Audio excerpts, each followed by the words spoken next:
I just bookmarked that She site. brings Thank you. Gallup too.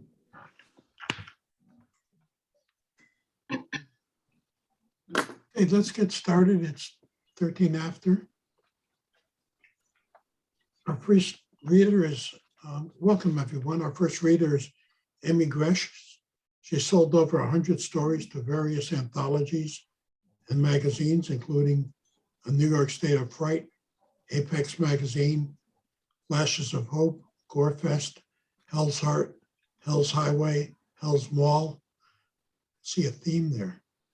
Microverses, Needle Magazine, Punk Noir, Tales from the Canyons of the Damned, The One That Got Away, Under Her Skin, and many others she has worked for coming in the Eden in the Grave. Amy, you're up. Thank you, Paul. Thrilled to be here. I'm going to be reading my flash, Midnight Munchies, which is currently live up at Yellow Mama. Tyler, I've got the Midnight Munchies. Josh, so eat something. Tyler, I already ate all the perishables. Josh, perishables? Tyler, milk, cold cuts, cheese, fruit, and vegetables. Josh, you must be hungry. Tyler, you have no idea. I had to choke down uncooked baked beans. Josh, nasty. Tyler, Jasmine's gone. Josh, where did she go? Tyler, she fell on her way down to the basement. Josh, is she okay? Tyler, not really. The heel of her shoe got caught when she ran downstairs. When Jasmine tumbled to the bottom of the stairs, she broke her neck. Josh, tough break. Why the rush? Tyler, we were scrambling to take cover before the incident. Josh, what incident?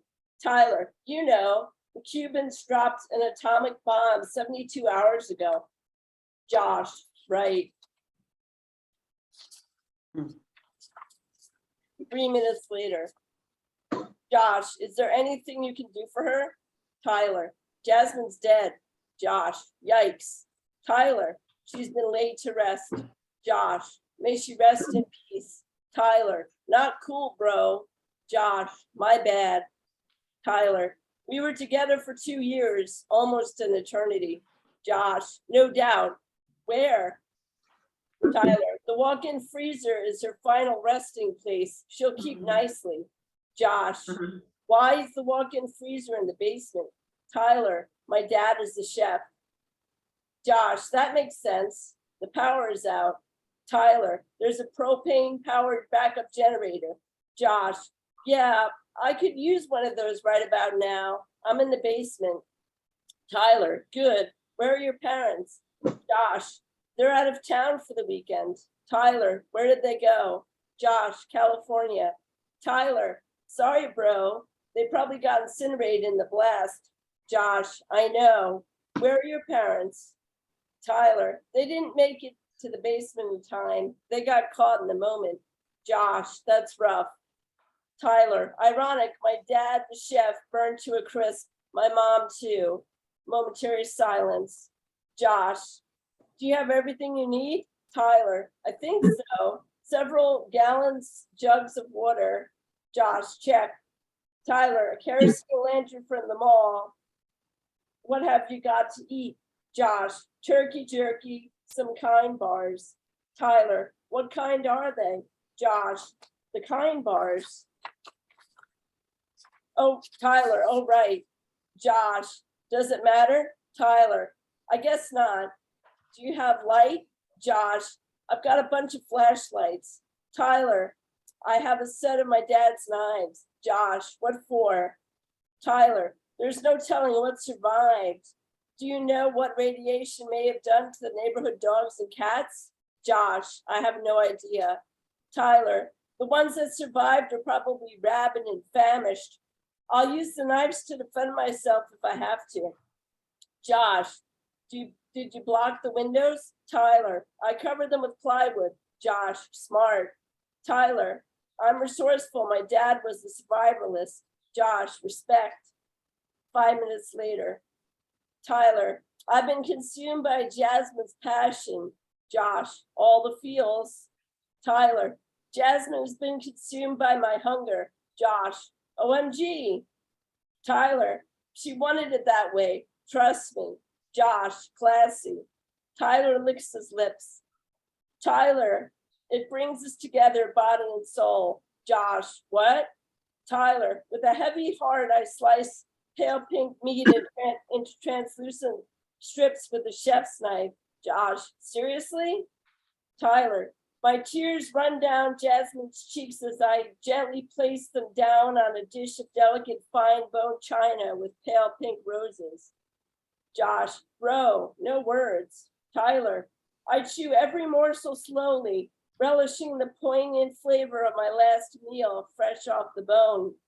Josh, who says it's your last meal? Tyler, I'm trapped out. There's nothing left. Tyler wipes his mouth with the back of his hand. Josh, whoa, that's dark. Tyler, just being honest. Jasmine's thighs are a bounty of the sweetest meat I've ever tasted. Josh, I can't believe you ate Jasmine. Tyler, desperate times. I'm not finished with her yet. Josh, bro? Tyler, I've already devoured the succulent meat on her rump, arms, breast, lower legs, toes, and fingers. Now I have a newfound respect for finger food. Josh, did you put a ring on it?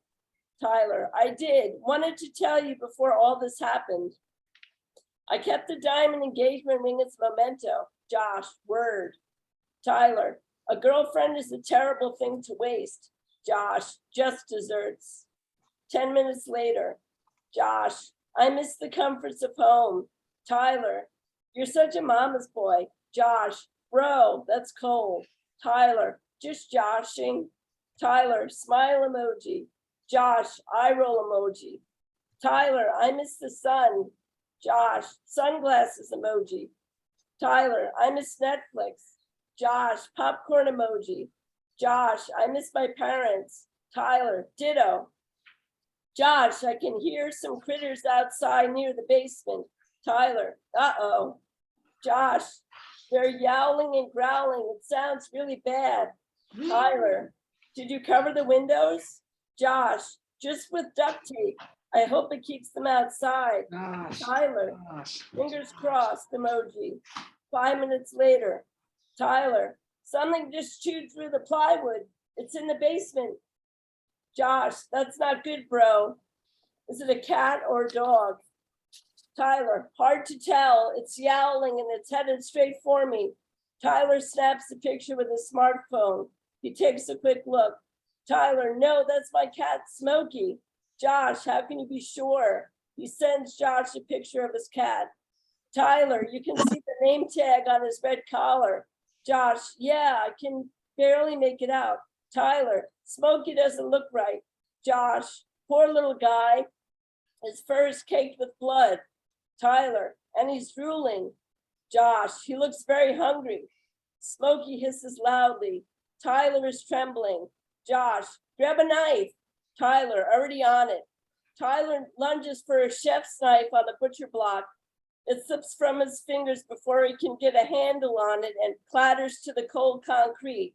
Smokey pounces on Tyler, claws out, teeth bared, frothing at the mouth. Tyler, I dropped the knife. Josh, Tyler? And that's it. Thank you. Thank you, Amy. You're welcome. My pleasure.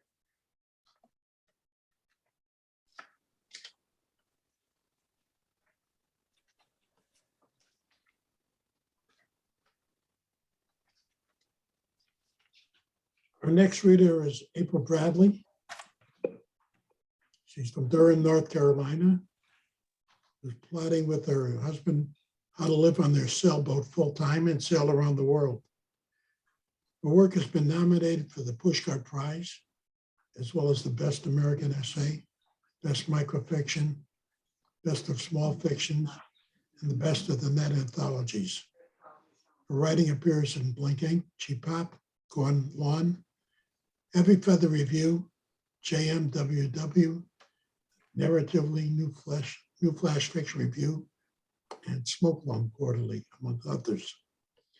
She is the founding editor of Ruby, and serves as associate editor for fiction at Pigeonholes and a submission editor Oh, at Smoke One Quarterly. April, more you're work awesome. to be having. Hi, everybody.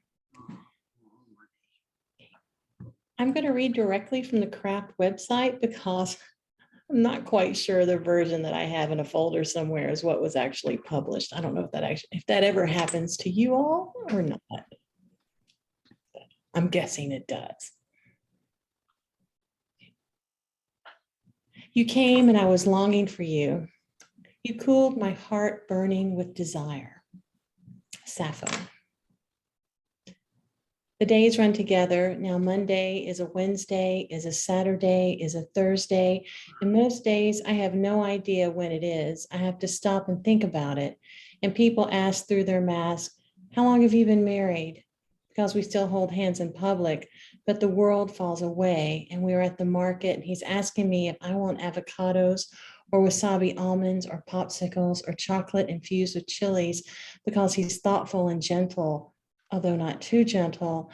And I'm this savage thing, burning, craving, walking, stalking him in a food store, studying the elegant shape of his hand in mine, his wrist illuminated by the glare of the warehouse lighting. And I'm remembering, imagining what that hand does to me. Feel the shimmer of his index finger down my spine, the shine of the wax floor glowing, and he touches me inside, and the security system rings in my ears.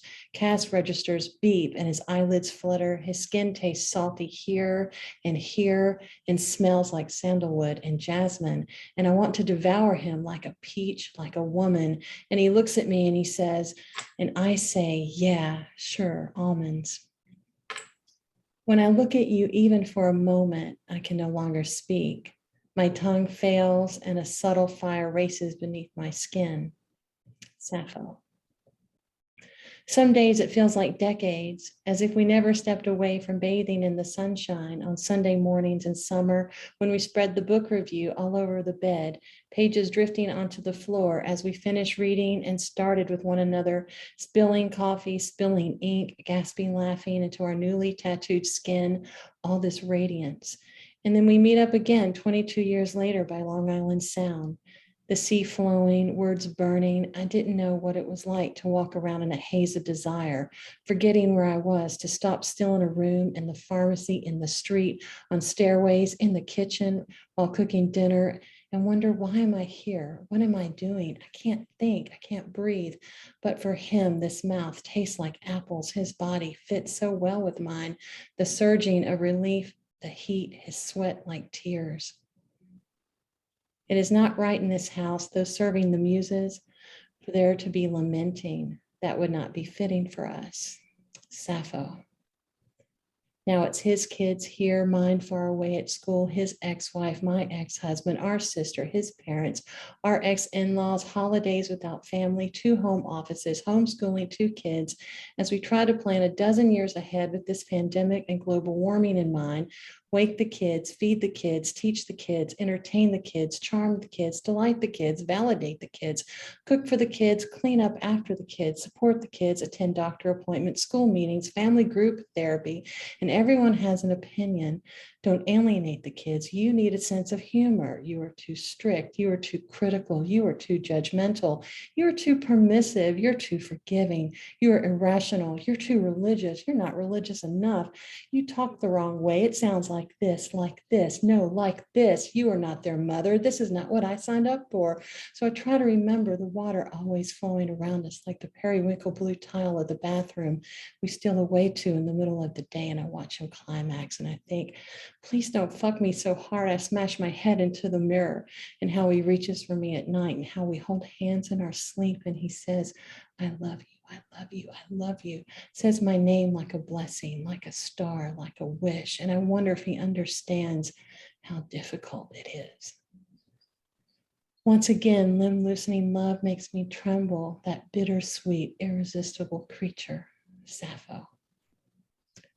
I'm writing when he strides into the bedroom to ask me a question then interrupts himself to kiss me, and we fall into eiderdown and quilts made by his mother and my great-grandmother, then undress one another just enough as he kisses my breast, and he doesn't recall, and I'm unaware that he's left the water running in the kitchen, that he was washing dishes, and as he reaches down between my legs to feel me slick, wet, swollen, he tells me I am so luscious, and to taste myself, he traces my lips like he's applying gloss.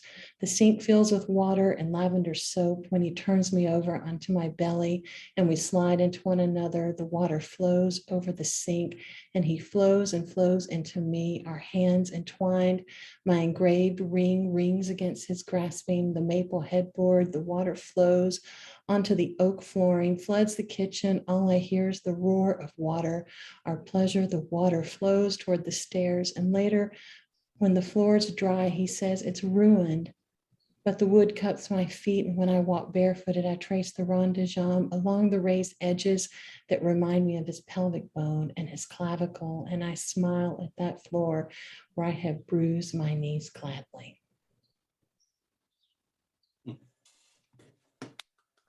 April, terrific. Whoa.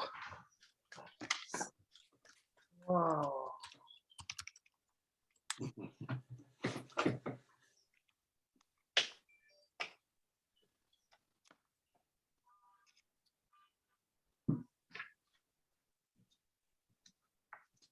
That's Epic Craft. It was published in February. Thanks.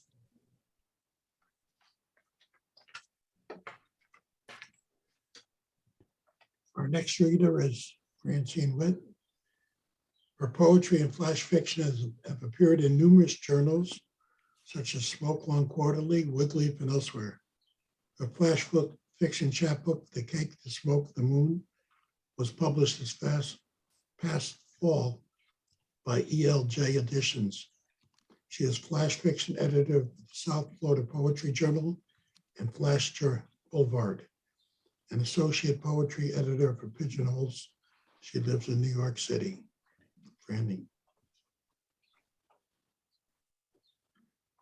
Hi, thank you, Paul. And I just want to say that I'm on my phone, so I haven't been keeping up with the chat. So if I ignore your message or comment, please don't take it personally. I'll look later. Like just my Wi-Fi is like just a jerk. So anyway, I'm going to read a couple of pieces. This is called Lover Trees, and this was in 10 by 10. Lover Trees. The forest knows all about them. The forest being the other trees, the scampery bunnies, the rock knots sitting by the gurgly streams. The forest knows about the lover trees smack in the middle that somehow stay rooted, but move forward towards each other at night. The whole forest knows, but not the people who wander through each day and scatter home before the lowering sun cuts spatters of light through it all. An owl shows up, perches itself nearby, hoots its owly warning at as the lover trees inch towards one another. They'll cut you both down, he warns the lover trees, or put you together in a museum. The lover trees need each other too much to listen. They whisper comfort, say things like, we didn't do anything. Their barks against each other now, their leaves mingled, their branches entwined.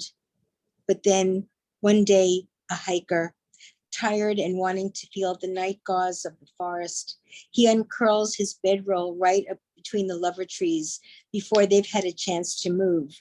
What a spot, the hiker says into the air. The lover trees look at one another. I could come here every night. The hiker continues, maybe even build a tiny house. The hiker smiles and beds himself down. Above all this, the stars. Around all this, the forest. All of it watching the lover trees, separate and still, their pain breathing into the sky. This one's called 1918, and this was Paul had sort of mentioned it last time. He said he was asking about a story, and I didn't know which story he meant, but it was this one, so I'm going to read it. It's called 1918. Like every other night, Finkus creaks the splintery door, slips out of his only shirt and folds it over a chair. He smooths the coarse wool with his calloused hands, wets his thumb and rubs the spots. One, a splotch of mud from when he carried a lady's valise to a cab. Another one, grease from fixing a wheel on Goldman's push cart. Like every other night, Esther, his wife, looks as empty as bones and fusses over a stew. A sliver of beef, but mostly the potatoes and carrots that Stein, the grocer, was going to throw away. Scrape the bad off of everything, he told her, and it will taste like new. A little girl she was in Russia, and one night her father doesn't come home, wandered into the wrong part of town and got kicked in the head by a horse. Soon after, a smuggled trip to America, her mother only and one suitcase between them. Later, she met Finkus with his smile in his hair and his head of ideas. On her deathbed, Esther's mother called him a good man, like a father, like your father, she said. Like every other night, Finkus slumps onto the floor mattress they stuff with old rags, too tired to eat, too weighted down with the illness growing inside of him, the illness that will kick him flat like a horse's hoof. Esther will sit alone at the table until the stew cools and wash the plate and put it back into the cupboard. Then, like every other night, Esther will pick up his shirt and soak spots with hot water and use the kettle steam to smooth out the wrinkles before she sneaks it back over the door. And no sooner does she finish, Finkus grunts himself up and comes to the table. Hungry he is for once. Tonight won't be like every other night. Tonight will be the night he tells her about the illness. Isn't that what a wife is for, he thinks, to share? He sits down in front of the still warm plate. He notices his shirt in a way he never has. Cleaner, he thinks, and smoother too. He looks at Esther for an answer. She looks at him for a smile. The clink of fork on the supper plate. She didn't ask for this, he thinks. And rather than tell her tonight about the illness, he swallows it down with the stew. And the last one is called, this is kind of a whole different tone, believe me. This is called Drunk Daddy. Punches a hole in the cakey window. The hole is the size of a woman's head, my mother's head. Tells the window, good, now you are broken too. Blames the window for being so gooked up with grime, he couldn't see my mother driving the hell out of our lives. If I'd seen it, Drunk Daddy says, I could have stopped it. He takes off his t-shirt and wraps it around his bloody knuckles. Suck it up, Drunk Daddy tells his naked chest self. He looks around the living room, stained glass lamp and pom-pom pillows, my mother's piano with the photo gallery on the top, headshot of her like a movie star. Drunk Daddy picks it right up like he's gonna break that too, but doesn't. Blood drop after blood drop falling on the rug. He puts the photo back and walks over to the liquor cabinet, walks right by me and my sister, who have been standing there the whole time, too scared to just walk over and tell Drunk Daddy we want to take him to the hospital. But another drunk is about to come on, and so we stand there like all those other times, fear caking up our hands, our legs, and all we can do is watch Drunk Daddy swig the brandy down his throat, his neck going ropey with veins as he sucks it all down, and him wiping his mouth clean with the back of his good hand, turning and looking at the wall behind us and saying, you're next. Thank you. Thank you, Franny.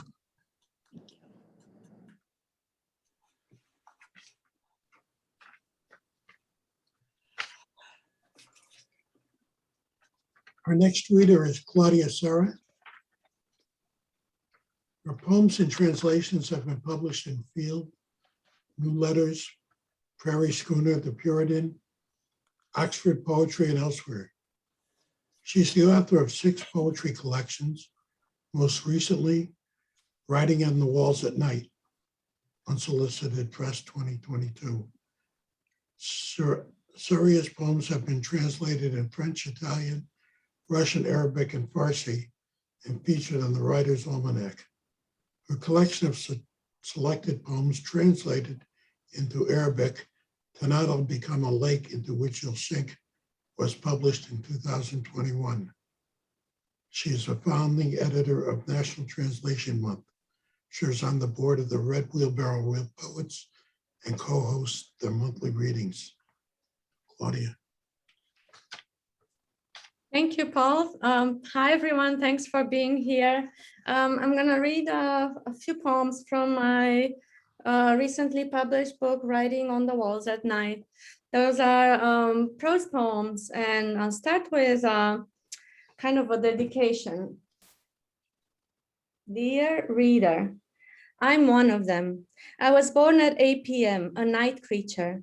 I hang out with the weird ones, the poets, the lunatics, the ones who babble, who talk to themselves like the wind or the rain. Before turning the page, stock up on salt, garlic, and wooden stakes. I'm from Romania. Can you see my fangs? Amy eats men for a snack. She carries them in a Ziploc bag, dips them in ranch dressing, and munches them on like carrots. Tasty. I can hear the crunch from across the room. It makes me want to eat some too.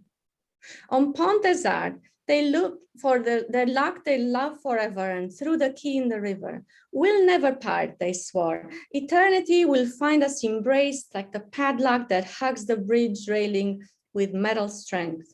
Unless, of course, the bridge collapses under the weight of the locks.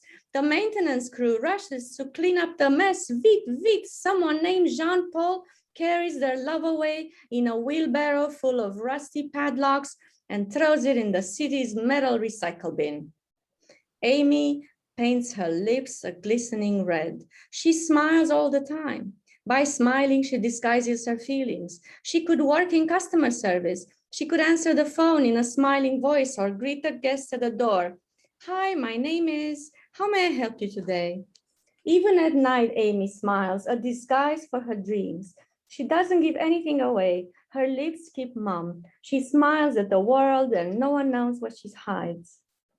Sometimes she doesn't feel like talking. She goes an entire day without saying a word. Like a lizard in the desert, her skin turns the color of sand. And she becomes a chameleon, perfectly camouflaged in the color of silence. She listens to the sound of her own thoughts, the way the lizard listens to the sound of sand grains rolled by the wind. Millions and millions of sand grains on the move. If she keeps quiet long enough, she can hear the sand dunes shifting shape. By the next day, the landscape has changed and she starts speaking again. October dips the maple trees in cold air and turns them into candied apples. Amy licks the brilliant red. Sunshine syrup glazes the street outside the deli where she buys a fruit salad. I can't stand that much sweetness, she tells the girl at the counter. The girl smiles at her with rotten teeth. So I was born and I grew up in Romania. And I read a lot about my childhood in Romania in the 80s under Nicolae Ceausescu's rule, which was kind of a tough time. So this poem is called A Line. The line in front of the store was so long, it had a line committee and the line master who kept the line list. What is the line for? Someone asked. People shrugged, don't know, whatever they bring, oranges, chocolate, cheese. No, it's for toilet paper, answered the boy in front of me. The line master consulted with the line committee and approved the line list. There was a line to get in line, which got even longer when the factory shift ended. The line master was very proud. He had an important job to do. Everyone was quiet and obeyed the line rules. No cutting, no pushing, and no telling political jokes. The president of the United States is meeting with his Chinese counterpart at a summit on human rights. Do you have elections? Asked the US president. The Chinese president blushes and answers softly, yes, every morning. It's meat, the boy yelled, and the line rippled with excitement. I saw the truck, large packages, enough for everyone. The first Romanian astronaut leaves a note to his wife. I'm flying in space on Soyuz. I'll be back Friday. On Friday, he's back from space and finds a note from his wife. I'm waiting in line for meat. Don't know when I'm back. Here's 50 late, the teacher said in front of the hushed first grade class. Go get me whatever they bring in that line. I hope there's meat. What do the cannibal parents tell their children on Christmas Eve? If you don't behave, Santa won't come this year and we won't have any steak for Christmas. The light was dim. They announced they'd sell the meat through the back door. 300 people stormed to the back. The line committee was outrun. The light master fell and lost the line list. Everyone yelled and pushed, crushed bunions, sharp elbows, sweat.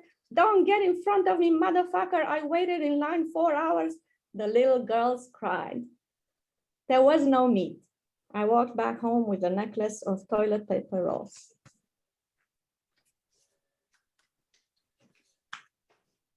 The Russian hat.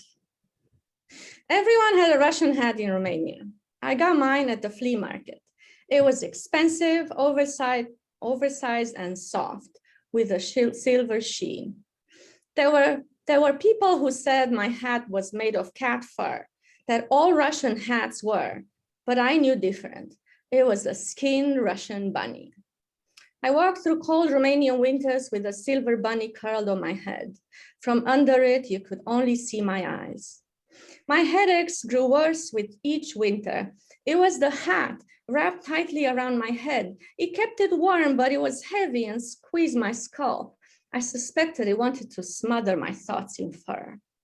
I stopped wearing my Russian hat after I got to America. After it started bellowing Russian ballads loud enough to cover the noise on 34th Street. Ochi chornie, ochi stranie. It was embarrassing. I sold it to Ursula for $5. Ursula was Swiss and looked very pretty in my Russian hat. She had a cat Stanton found on Stanton Street. On cold winter nights, the hat sang Russian army choir songs and Ursula drank vodka. Stanton, though, never learned to trust it. Now close with Lenin statues. They were all over Eastern Europe in every square, pointing over our heads toward the brilliant future. Ukraine had 5,500 of them. Where did they go?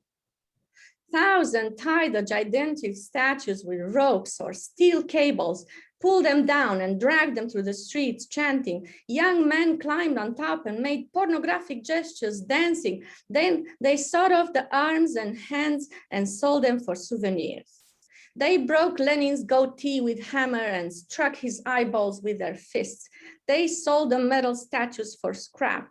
Can you imagine the glee of melting Lenin's huge head and turning it into something useful? Wheelbarrows, shovels, and spades for digging up the past. It turns out some Lenin statues survived. One huge stone head without nose is hidden in the gardening tool shed. Another one lies in an abandoned construction lot among truck tires and piles of rubble. A few others lie on their sides or face down in the dirt.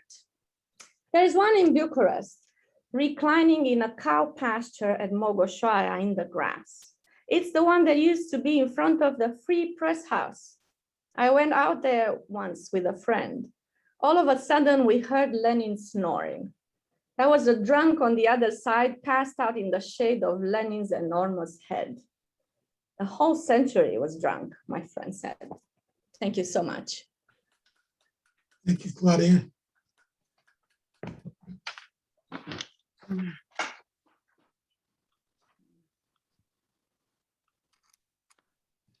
Next up is Phil Temples.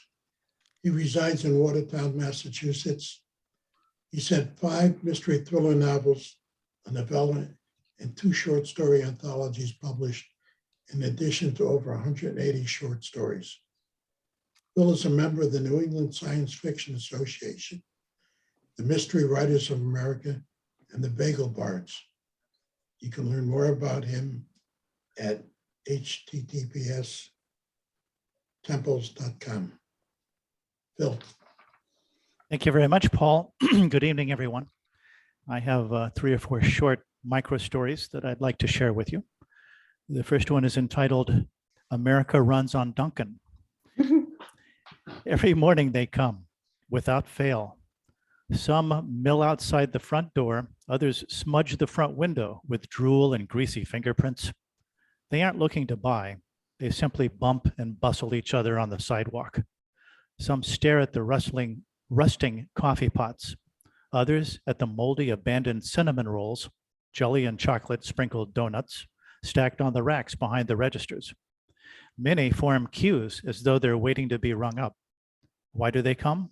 No one knows, but it doesn't comfort Mary Ann when she passes the undead gathering outside Dunkin' Donuts every morning at 7:30. My next story is called A Sign.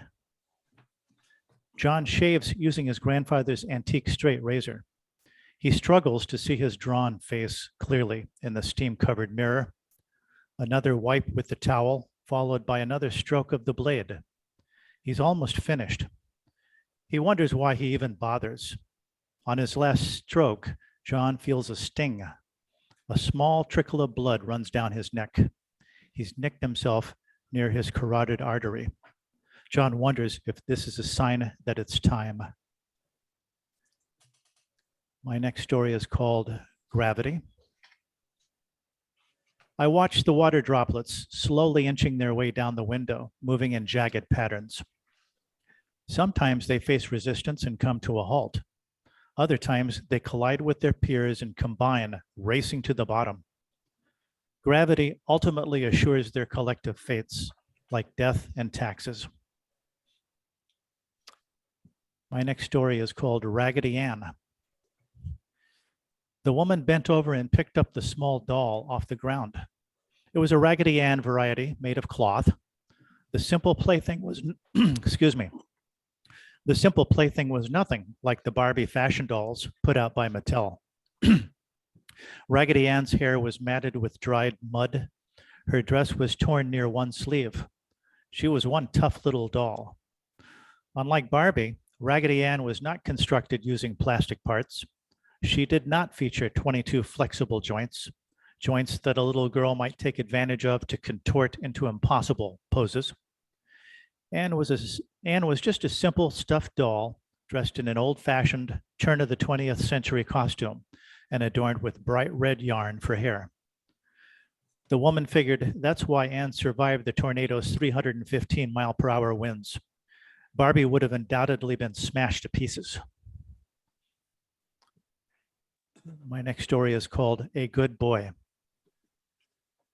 Jamie is tired of being labeled a good boy. He hears it from his teachers. He is reminded of it constantly by his grandmother. He even hears it from the parish priest.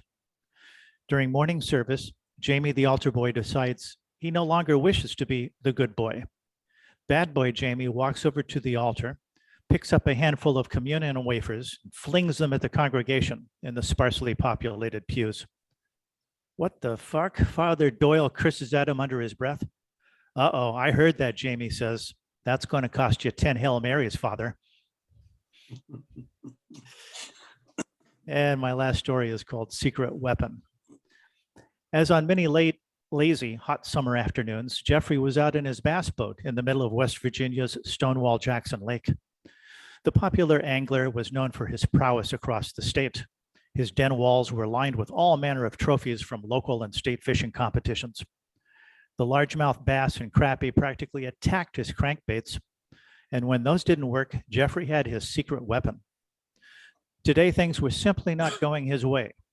He could see the boogers swimming below the water's surface. It was as though the fish had had their fill. They were simply not biting. Screw it, Jeffrey muttered under his breath.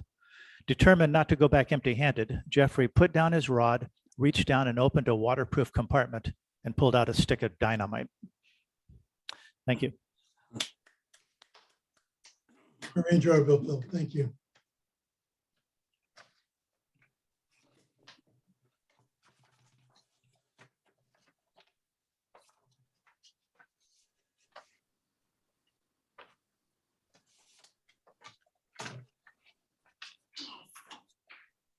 Amazing.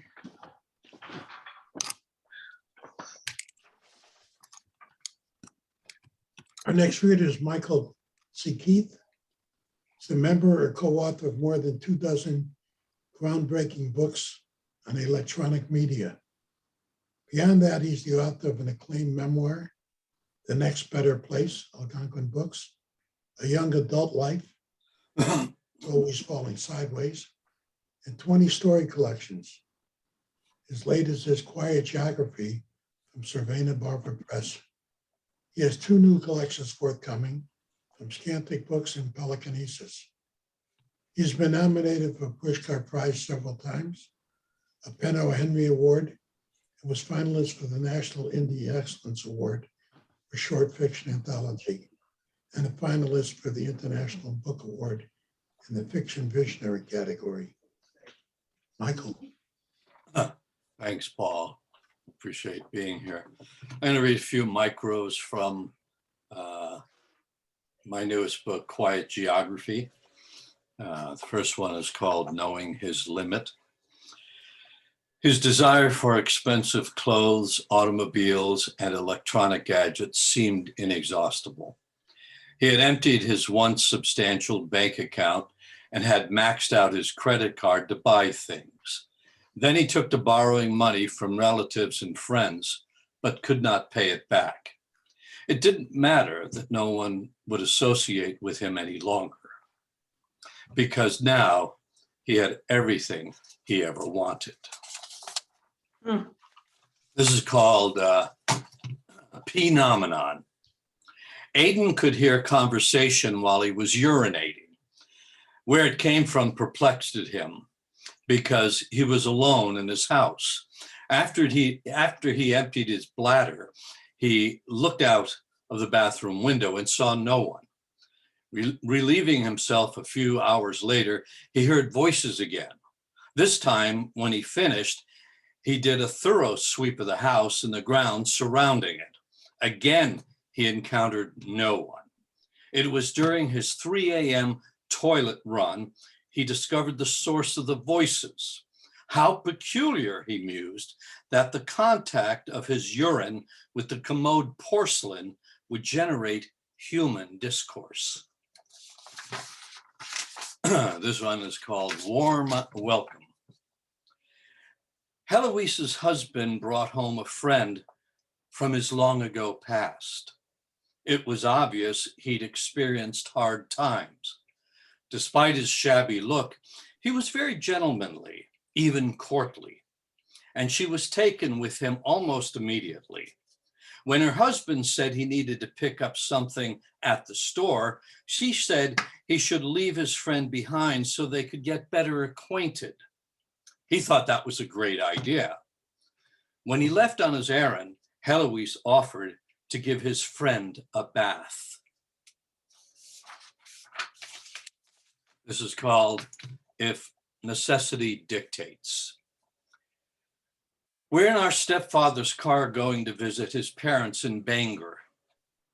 I don't want to be there because I don't like him and dislike his parents even more. I hate being in his custody since our mother died a year ago.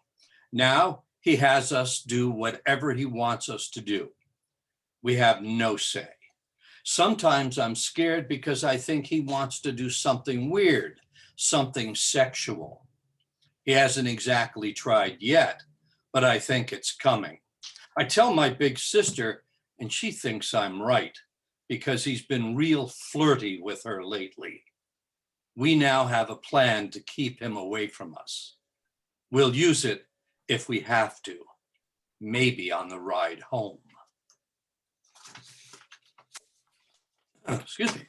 This one is called Immaculate Conception 2. She grew flowers from her vagina at a time when other girls were experiencing their first periods. A spray of fairy foxglove and forget-me-nots had sprung from her lap.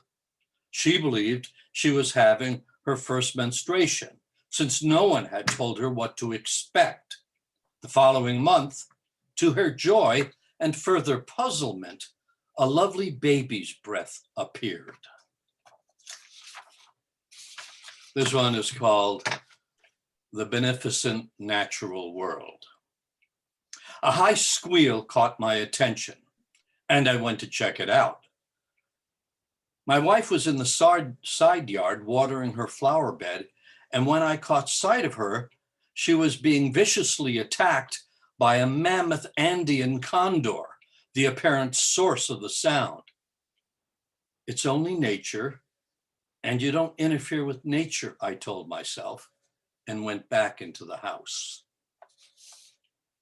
And this last one is called Sky Fire. It was a new environmental phenomenon, clouds bursting into flames. Those who most enjoyed the spectacle wore fire retardant suits. That's all, folks. Thank you, Michael.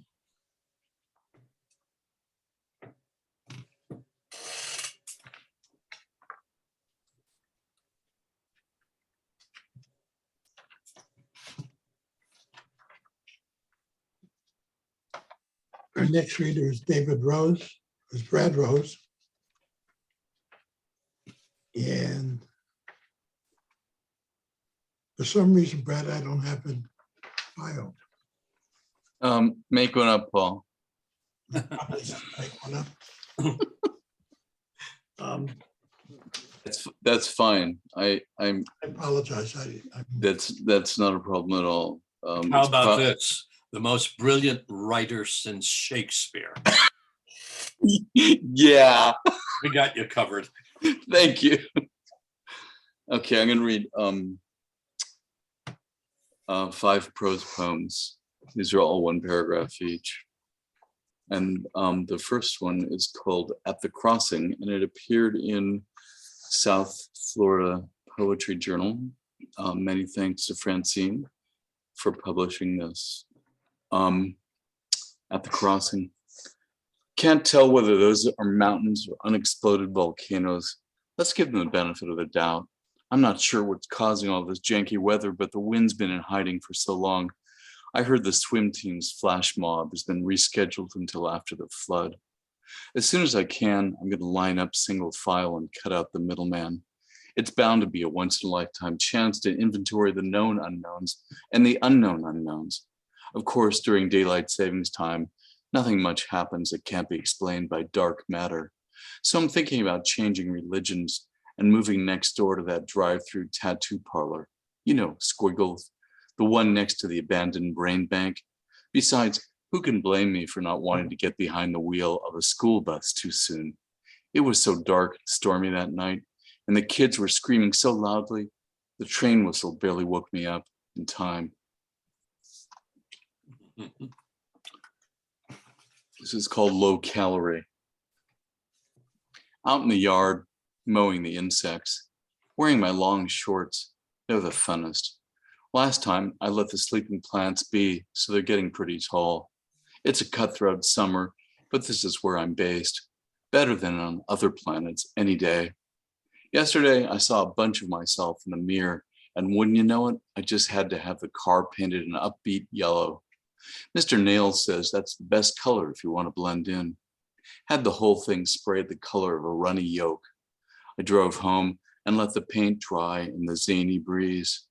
After practicing my positive thinking and vanquishing any lingering negativity, I felt hungry as a shark on a 4th of July weekend. So I looked in the refrigerator. Guess what?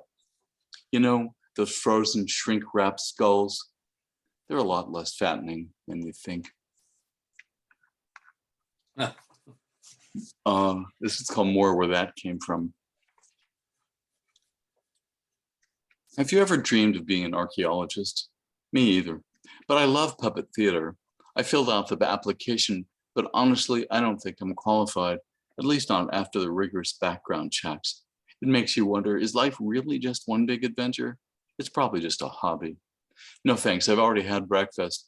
Pop-Tarts were invented in 1963, but I'm pretty sure they would have happened sooner if there'd been an internet. I guess now there's no looking back. Last Friday, we had a lot of mandatory fun at the office surprise party. It was due to the electronic fireflies and the human fly swatters, to name just a few. Personally, I like fire ants, but I guess a few of the administrative assistants were allergic. The jar was clearly labeled not for human consumption. Right after we sang "Get Along, Little Doggies," I returned to my desk to resume work on generating more problems than I can solve. It seems each day our team gets further and further behind, but isn't that how progress is made? I have no idea why things happen. Thank goodness there's always more where that came from. I'm afraid it couldn't be helped. Sometimes on bees, a whole swarm, I swear. This time of year, the triangles are beautiful, aren't they? Thanks to their razor-sharp angles and their three main points. Now, despite the artificial hypnotism, I'm able to go faster and faster. It's about time because today is everybody's birthday, although I can't be certain whose side they're on. Have you ever seen so many bad drivers? Who programs the ants anyway? Of course, there's never enough music to go around. Otherwise, it's just like regular office hours. In fact, what a pleasant surprise. I was just thinking about someone like you. Even when the darkness hangs like blood in the air and the bitter minutes clench their rabid teeth, there are two ends to every tunnel. I'd like to apologize about the hostages and for setting the fire, but, and the last piece is called Late. Like a 10-year-old with illegal fireworks, I got the Dr. Freud app. Now I'm reclining on my living room couch while the dogs hang around wagging. Of course, the past isn't what it used to be. I'm hungry all the time, and I have no idea why all the antimatter disappeared. Maybe I should be working on my credit score. I've always felt that a nest of snakes is an excellent case of unambiguous symbols. When the weatherman says it looks like rain, it does. Case in point, yesterday at this time, it was a day earlier. Good news travels slowly. If you give a man a wish, he will be disillusioned in a day. But if you teach a man to wish, he will yearn for the rest of his sorry life. In fact, the first thing the dead notice, even before they notice the top-down organizational structure, is the Chippendale furniture. Yes, it's late, but it's always late. Thanks. Thank you, Brad. Thanks, Paul. I think Michael was right about the Shakespeare deal. Yeah, absolutely right. I'll send you the money later, Mike. Okay.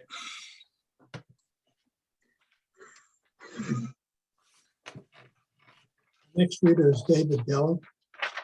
He's a shameless hack. I don't even feel comfortable saying that. Okay, I'm a shameful hack. Shameful hack. Was published over a dozen books, including the novel Flesh, the short story collection, My Date with Neanderthal Woman, and Brevity, a flash fiction handbook. Day job, English professor and creative writing program director at Montclair State University. He's also the editor of Vestal Review. His website is www.davidgallup.com and Twitter handle @dgallup. David, you're up. Right, you're supposed to do that these days, and I put the Vestal Review info in the chat. Thank you very much for having me, Paul. I'm just going to read one regulation, the old style flash fiction, weighs in a little over 800 words. It's called Practice.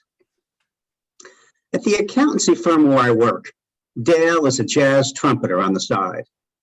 He plays an occasional gig at Luther's with a group called Quarter Time. 2 months ago, Melinda and I attended a set where he played a 2-minute solo that was like some golden angel in the room. When we were having a beer afterwards, I asked him how the hell he learned to do that. Practice, Tom. It's just practice. 2 hours a day. He fingered his embouchure, which looked like he could crush a peach pit between his lips. You either give up or you get better, you know? What are you going to say to something like that?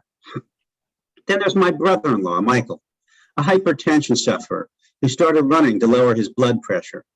Here's this paunchy guy heading out to do 3K before dinner, then 5K. Dropped 25 pounds in 6 months and kept it off. He started doing wind sprints to gain speed. I know because I heard it from my sister Susan, who was pleased because not only was Michael turning into a stud, but also she had the house more to herself. Eventually, he joined a racing team, and last year finished his first half marathon, first place in his age group. Damn, that's something, I told him the last time we had dinner at their home. He wasn't eating meat anymore, but Susan can turn tofu into something edible. What's your secret? Secret? Michael helped himself to more brown rice. No secret, Tom. You just need willpower and time. When he stretched, his legs looked like they could gobble up a mile in 5 minutes. When Melinda said she was going to take up painting, I didn't say boo. But it got me thinking. Here I am, a guy in my mid-40s, no kids, no real hobbies, except maybe drinking.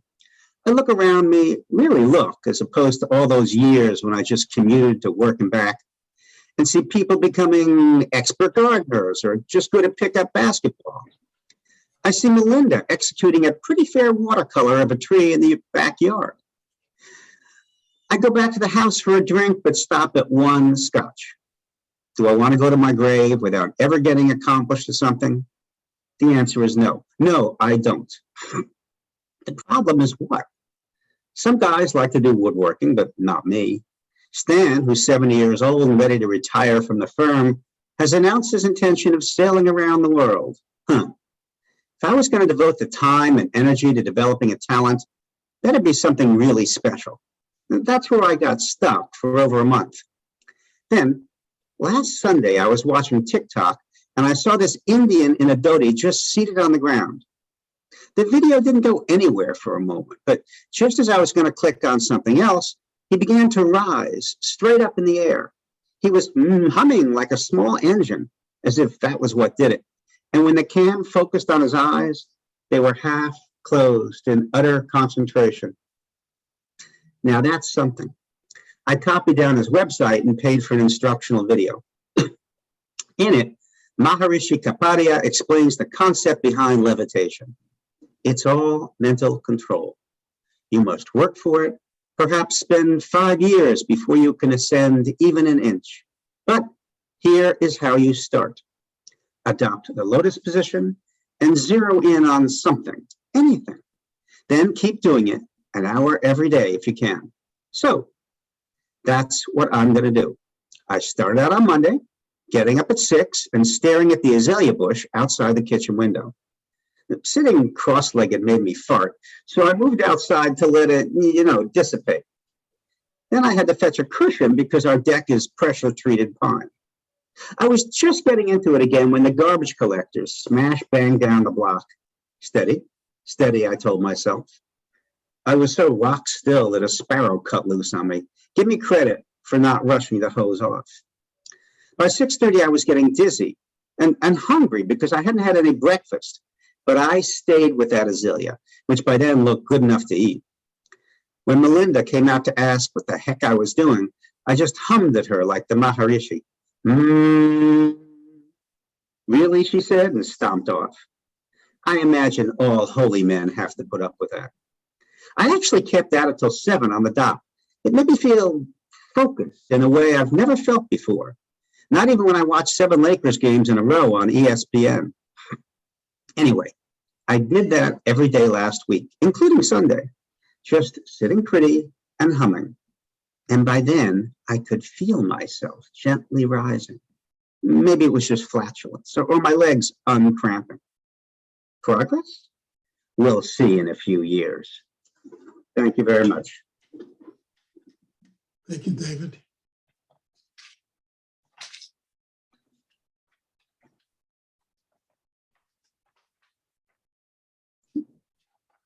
The next reader is Bill Merkley. His work was included in Best Microfiction 2021 and nominated for Best Small Fictions 2022. He's currently working on a novella in Flash.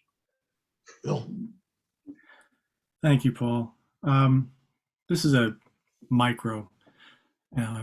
It's part of the work in progress. It's what happens when current events find their way into something you're working on. Grand Canyon, 1967. Write a story about my beautiful mother. a petite, light-skinned Puerto Rican with dark hair and shocking green eyes. Write about her nervous breakdown. Write about a doctor recommending she terminate her latest pregnancy, that he knew somebody who could do it discreetly and safely, for more money than she had saved, more than Dad made in a month, and he would never permit it anyway. Talk about RH incompatibility, but try not to sound clinical about it. Talk about a wife's duty to her husband. Talk about the abomination of contraception. Have a scene where she makes the mistake of confiding in the wives of the church elders, where she's told only God holds the reins of life and death, and she's made to feel like a sniveling idiot. Write about the impromptu trip to visit friends in Arizona, just an hour north of the Mexican border, how her friends figure out her plans and drag her back to Jesus. Tell us about her fourth fruitless labor and how she added this stillborn's name to the others in the family Bible, as if they would grow up, move away, and simply forget to call. Show us how her green eyes dulled, how her mind went places we could not go, how she lost joy. Yes, write a story about my beautiful mother, then tell it from her young son's point of view. Highlight the epic road trip without Dad. Include the greasy roadside stands, the sing-alongs with the radio, the bugs swarming motel lights, the friendly strangers who talked funny. How flat and tedious America was. The promise of the desert after rain.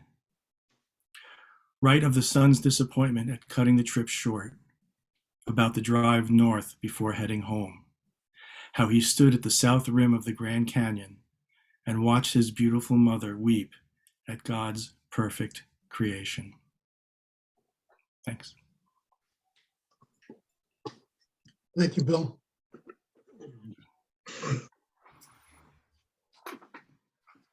Our next reader is Austin Alexis.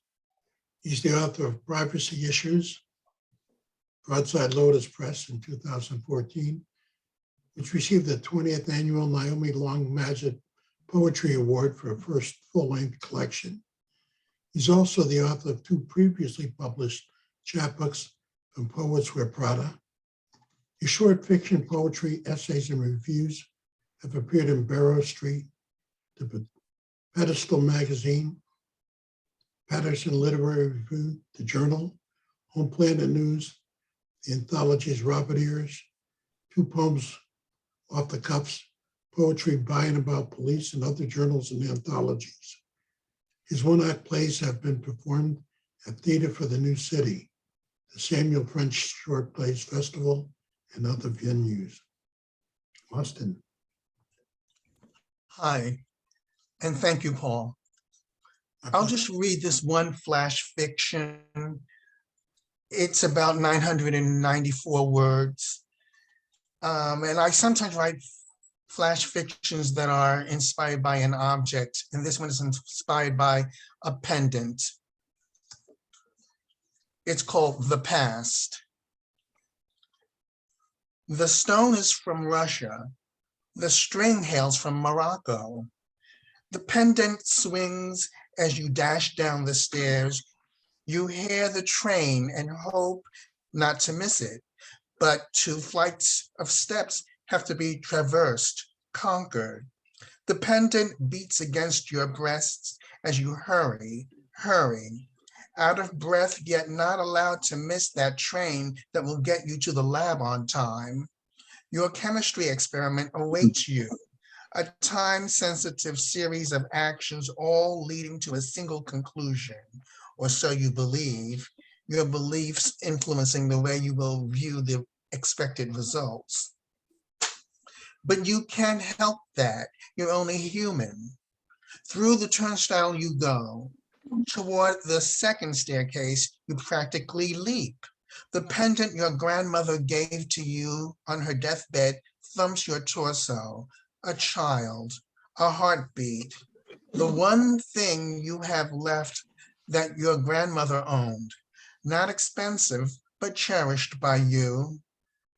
Priceless even, a stone, black shungite, the string that dangles the rock from your neck, a light, coarse material you can't name. At least you remember Grandma told you it's from a shop in London that got it from Morocco's capital, of all places. Don't you like those tidbits? Wearing it is like having a piece of granny with you, always near. The string tied haphazardly around your neck, rubbing your top vertebrae, is a caress. You get to the platform as the train is pulling away. Chug, chug, then gone. The back of the train disappearing into a tunnel has the ambience of a haunting memory you want to hold. But you know you lack the ability to keep it from fading, dragging off the delight you enjoy in facing eerie sensations.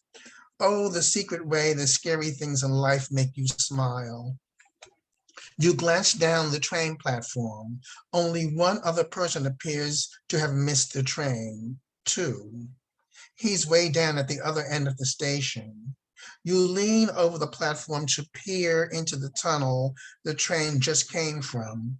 This is a good line. Surely it's possible another train is coming right away. Your pendant slides off your neck and into the track, into all that tarry goo, into that horizontal pit, which is like a coffin with open-ended sides, into that ditch that appears to go on forever at both sides of the station.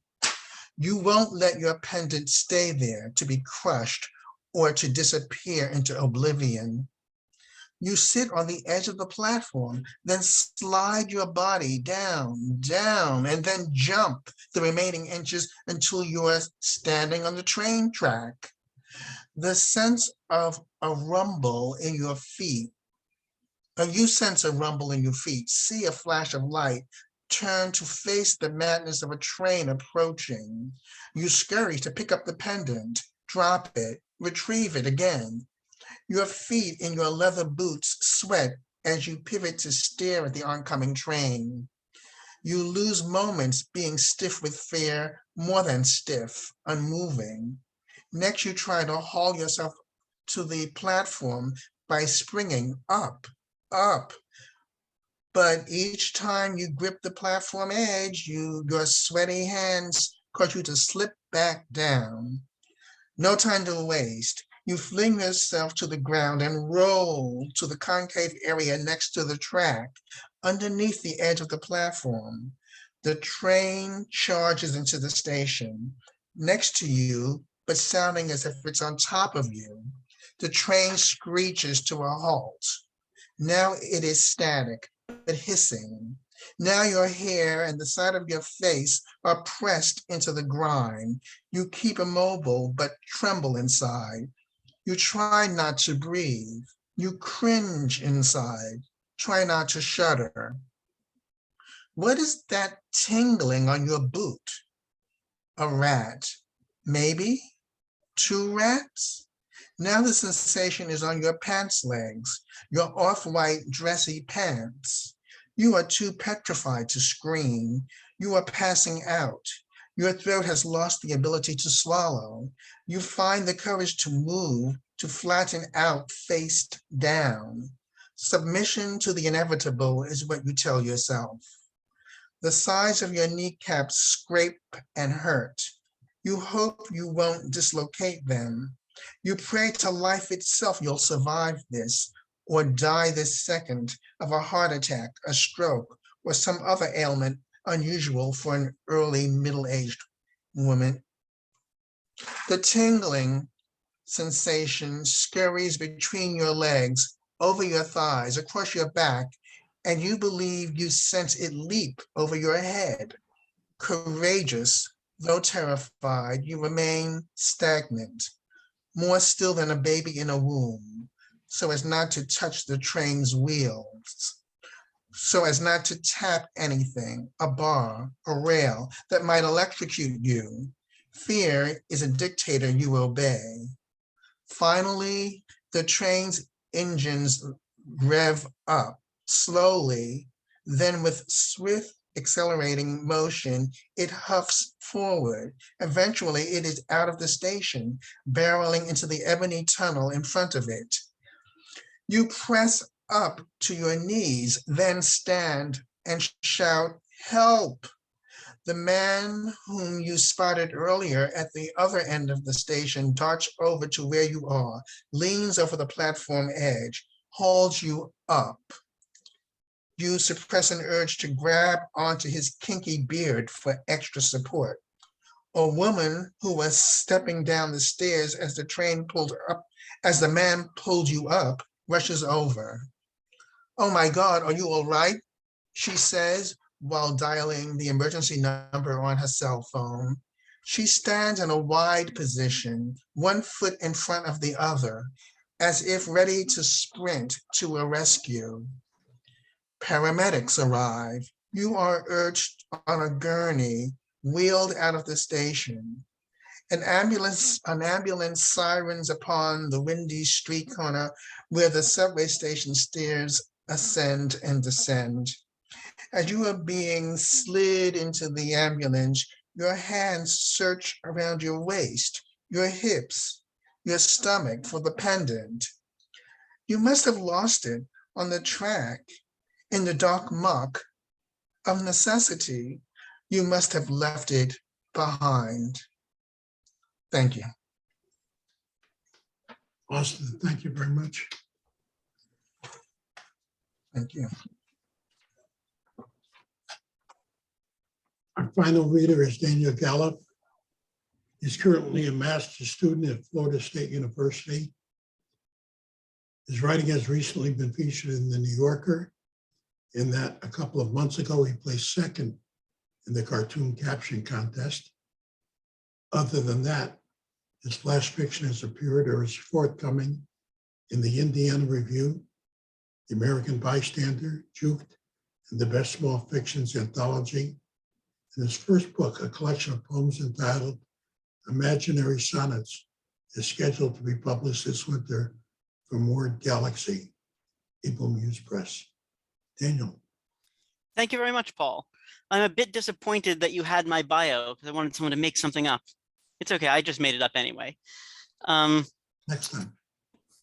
So I had planned to read a couple of different things, but I've just gotten the news. I don't know if anyone else here has published there, but Nanoism, one of the old journals of, I don't know if there's a particular term for it, micro fiction that can fit within a few sentences, is folding after, I believe, about 13 or 15 years. So I thought I would just read a couple of the shortest stories that I've ever written, shorter than flash fiction even. So these are things that have been published in Nanoism over the years. Donnie was a great believer in justice.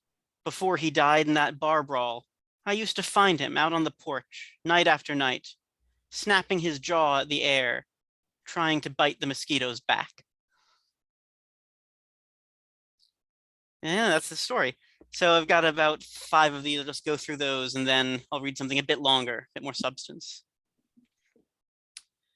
Rain found invisible cracks and froze, prying apart our house by hairs. We fought over the repair cost, and as we did, we felt the water seep into us too. As serpent-like flames wrapped around the stake, she cursed the villagers for her persecution. Nothing happened, but of course, that was the point. Then, to my grandfather, Bronx Russian, dirt was Deut, the cowboy serials that I would flip to on the radio from the Yiddish westerns, the westerns. Between us, words became voids. And then I think the shortest one I ever had there, the Cyclops winked back. All right, now I'll go to something a bit longer. This is So as Paul said, I am at Florida State University right now in Tallahassee. I was born and raised in the South, but I've spent a lot of the last few years being a Yankee trader.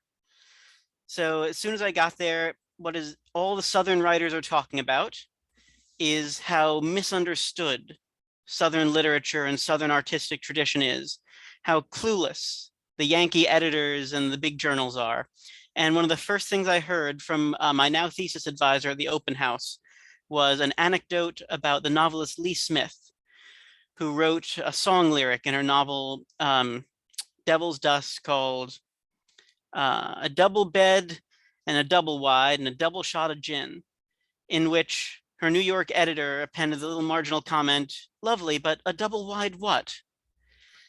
And so this is just called Southern Story. Billy Bob and Bubba were out on the veranda of our double wide, drinking a 40 of mint juleps and looking out over the golden fields of tall, waving cotton.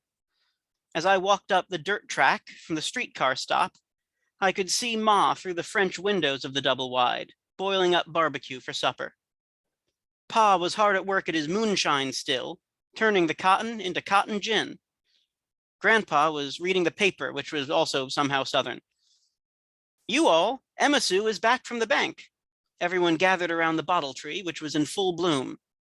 I told the bad news, that the bank was going to take the farm if we couldn't pay in non-Confederate money. We'll just have to pray for a good cotton ball harvest. Pa rubbed his neck, which was red. If the frost is anything like as bad as last year, we'll lose every ball. That'll be the least of our troubles with the whole world switching over to rayon. Oh, the jonquils, cried Mother, who was always worried about keeping up with our neighbors, the jonquils.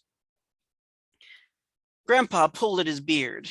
Grandpa had a beard like old Spanish moss. It was stringy, green, and full of ticks. Yankee, he would curse when they stung, and slap at his face like the sound of snapping a crisp, fresh-baked biscuit. The papers said that escaped lunatic, the mysterious stranger, just shot up a meth lab 2 towns over. Must have been making a lot of money with an operation like that. I don't approve of the meth business, Ma said. It sounds too much like Methodist, and I ain't raising no heathens in this household. We could try winning some money playing cards, said Billy Bob. Haven't you and Bubba lost enough already to those riverboat gamblers? Why, they took the very shirts off your backs. No, that was only Bubba. Mine got et by a gator out on the arroyo. What if Emma Sue got a job of her own? Grandpa pulled at his mustache. Grandpa had a mustache like a catfish, in that it was slimy and covered in breadcrumbs. I had always dreamed of leaving the old homestead and making a name for myself in music. The last thing I wanted was to end up an old spinster sleeping with a carpetbagger Yankee corpse, which would barely be better than one that was alive. But everyone had their own plans for me. Why don't you go live down at the P.O., said Pa. There's an opening, since the postmaster got shot by the mysterious stranger. That's no good. She'd be paid by the letter. And who bothers with letters anymore? Except French letters, and Preacher Jeb down at the cathedral says those are a sin, like whistling or shaking hands with a Yankee. No, it's singing that's a sin, not whistling, said Ma knowingly. Whistling's all right, just as long as it's Dixie. And so that was my fate settled. Suddenly there was a knock at the door. I opened it wide to reveal a mysterious stranger in a shiny black seersucker suit. With the Smoky Mountains on one side and the Okefenokee Swamp on the other, I couldn't think where he might have snuck up from. He was carrying a carpet bag. Who's that? Asked Bubba. What if it's that escaped lunatic from the papers? Said Billy Bob. You're not a rayon salesman, are you? Growled Pa, taking his shotgun from his breast pocket and loading 6 magazines into the barrel. Come now, said Ma, be civil, like the war. Would you like a glass of my famous sweet tea? She reached for the kettle. Can I peel you a watermelon? How about some grits? Just the one grit, thank you. I'm a traveling record producer from Memphis. The one in Egypt? No, the other one. Please excuse our Billy Bob and Bubba. Bubba's shirt got et by a gator and Billy Bob's etc. And we just don't have the cotton to spare to spin them new ones. I'd gone down to the basement of the double wide to fetch some canned corn to make into cornbread, and now came back upstairs, whistling Dixie. The producer's eyebrows shot up like that meth lab 2 towns over. You haven't by any chance sold your soul to the devil in exchange for supernatural musical talent, have you? No, sir, I said. Excellent, so it's still available. He rummaged around in his carpet bag and pulled out a record contract. How would you like to make millions with Ramona Ray and her Rayon girls? But singing is a sin, Ma swooned. I could never show my face in temple again. Rayon, boomed Pa, I'll be the laughing stock of the whole province. And what will the jonquils think? Frankly, my dears, said old Joe Jonquil, as he floated past on the Swanee River, which happened to run by right under our window, I don't give a fuck.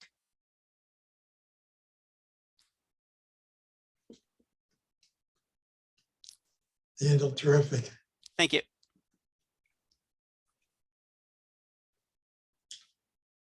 Folks, that wraps it up. That really wraps it up. It was great. You were all terrific. Thank you for coming out tonight. Thank you, Paul. The drinks are on me, help yourself. And I hope to see you again soon. Thanks for another enjoyable evening, everybody. It was really nice. Yes, thank you. Thank you. Paul, if you're not going to read tonight, you need to read it the next one. Next time. Okay, I'll hold you to it. I was just going to say, we'll hold you to it. I'm with you on that, Bill. We'll hold him to it. Yeah. Yes. All right. Good to see you, Paul. It's Hey, by the way, when I mentioned the people who are in 10 by 10, I left out Austin Alexis. He's in issue number 2. So, you know, you can catch him in there as well. Thank you. good. And it's interesting, we have 2 new magazines. We have April with Ruby and V with 10 by 10. Yeah. I'll have number 3 out in August. So anyone who wants to read again, please shoot me an email because I haven't mastered texting. paul@paulbeckler.com. And have a good evening. I thank you all. Thanks again, Thank Paul. you. Thank you, Paul. You, Paul. Good to see everybody. Good night, everyone. Thank you, Paul. Good night, everybody. Good night. Have a great Paul. weekend. Bye-bye. Folks.